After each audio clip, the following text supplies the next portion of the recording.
வணக்கம். நாம இப்ப வாழ்ந்துட்டு இருக்கிற இந்த காலத்த கலியுகம்னு சொல்றோம் இல்லையா? இந்த கலியுகத்தோட சில இருண்ட உண்மைகளையும், ஆனா அதே சமயத்துல அதிலிருந்து தப்பிக்கிறதுக்கு ஒரு ஆச்சரியமான வழியையும் விஷ்ணு புராணம் நமக்கு சொல்லுது. வாங்க அந்த பயணத்துக்குள்ள நாம இப்ப போகலாம். நம்மளோட இந்த ஆய்வு ஒரு எளிமையான ஆனா ரொம்ப ஆழமான ஒரு கேள்வியோட தொடங்குது. மைத்ரேய முனிவர் தன்னோட குருவான பராசரர் கிட்ட கேக்குறாரு, குருவே, நாம வாழ்ற இந்த பூமி எப்படி அழியும்? அந்த மகா பிரளயம் எப்போ எப்படி நடக்கும் அப்படின்னு. பாருங்க, இந்த கேள்விக்கு கிடைக்க போற பதில் தான் அவன் எல்லாருக்குமே ஒரு பெரிய பாடமா அமைய போகுது. பராசரர் பாருங்க, இந்த கேள்விக்கு நேரா பதில் சொல்லாம முதல்ல நாம வாழ்ற இந்த காலத்தோட தன்மையை பத்தி விளக்க ஆரம்பிக்கிறாரு. அதாவது, நாம இப்ப கலியுகத்துல இருக்கோம். தர்மம் கொஞ்சம் கொஞ்சமா அழிஞ்சிட்டு வர ஒரு காலகட்டத்துல. பராசரர் சொல்றத கேட்டா உண்மையிலே கொஞ்சம் கவலையா தான் இருக்கு. கலியுகத்துல சமூகத்தோட அஸ்திவாரமே உடைய ஆரம்பிக்கும்னு சொல்றாரு. மக்கள் அவங்களோட குல தர்மத்தையே கைவிட்டுடுவாங்களாம். வேதங்கள மதிக்க மாட்டாங்க. அப்புறம் யார் ஆட்சி செய்வாங்க தெரியுமா? தகுதியானவங்க இல்ல. யார்கிட்ட பணமோ உடல் வலிமையோ இருக்கோ அவங்க தான் அரசன். அறிவுக்கும் ஒழுக்கத்துக்கும் ஒரு துளி கூட மதிப்பே இருக்காது. இந்த சமூக சரிவு சமுதாயத்தோட மட்டும் நிக்கல, நம்ம ஒவ்வொருத்தரோட வீட்டுக்குள்ளேயும் வருது. உறவுகள்ல நேர்மை இருக்காது.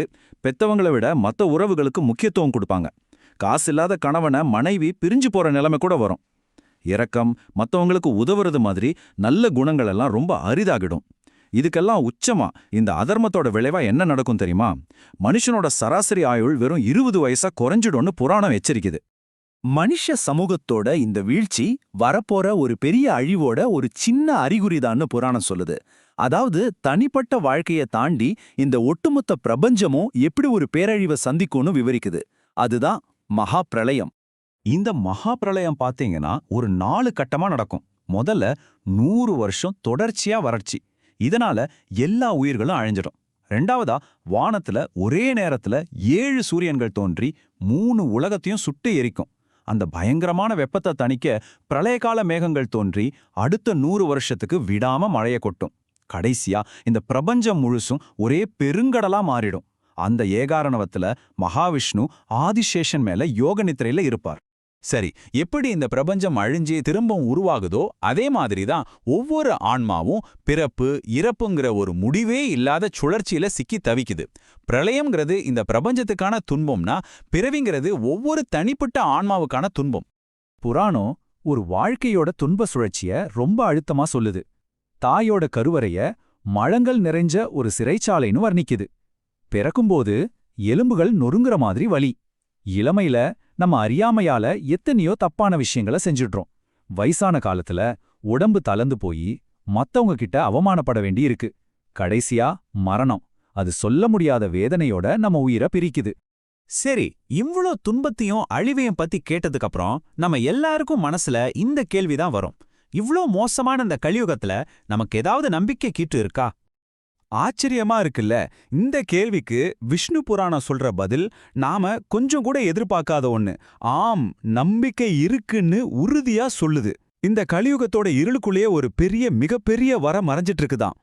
மகா ஞானியான வேதவியாசர் ரொம்ப ஆணித்தரமா ஒன்ன பிரகடனம் செய்யறாரு. கலியுகம் உயர்ந்தது, கலியுகம் உயர்ந்தது அப்படின்னு. என்னது, இவ்ளோ தீமைகள் நிறைஞ்ச ஒரு யுகம் எப்படி உயர்ந்ததா இருக்க முடியும்? ஆனா இதுக்கு பின்னாடி ஒரு ஆழமான காரணம் இருக்கு. வாங்க அத பத்தி தான் நாம இப்ப பார்க்க போறோம். அந்த ரகசியம் இந்த அட்டவணையில தான் அடங்கியிருக்கு. இங்க பாருங்க, மத்த யுகங்களோட ஒப்பிட்டு பார்க்கலாம். கிருத யுகத்துல ஒரு புண்ணிய காரியம் செஞ்சா அதோட பலன் நமக்கு கிடைக்க 10 வருஷம் ஆகுமா? திரேதா யுகத்துல 1 வருஷம், துவாபர யுகத்துல 1 மாசம். ஆனா கலியுகத்துல நாம செய்யற புண்ணியத்தோட பலனை ஒரே நாள்ல அடைஞ்சிடலாமா? அப்படின்னா இதுக்கு நடைமுறையில என்ன அர்த்தம்? ரொம்ப சிம்பிள். மத்த யுகங்கள்ல பல வருஷங்கள் தியானம், யாகம், பூஜைகள்னு ரொம்ப கஷ்டப்பட்டு அடையிற பலனை இந்த கலியுகத்துல சும்மா ஸ்ரீமன் நாராயணனோட நாமத்தை சொன்னாலே போதும், அடைஞ்சிடலாமா? விடுதலைக்கான பாதை நமக்கு ரொம்பவே எளிமையாக்கப்பட்டிருக்கு. அப்போ இந்த பிறவி துன்பம்ங்கிற சுழற்சியிலிருந்து நாம நிரந்தரமா விடுபடுறதுக்கு ஒரு பாதை இருக்கு. அந்த இறுதி இலக்கு தான் மோக்ஷம். சரி, இந்த மோட்சத்தை அடையறதுக்கு என்ன கருவி வேணும்? அதுதான் ஞானம்னு புராணம் சொல்லுது. ஞானம்னா என்னன்னா, துன்பத்திலிருந்து விடுபடுறதுக்கான அறிவு. இந்த ஞானம் 2 வகைப்படும். அந்த 2 வகை ஞானத்தை இந்த ஒப்பீடு ரொம்ப அழகா நமக்கு புரிய வைக்குது. ஒன்னு ஆகமஜம். இது சாஸ்திரங்களை படிச்சு தெரிஞ்சுக்கிற அறிவு.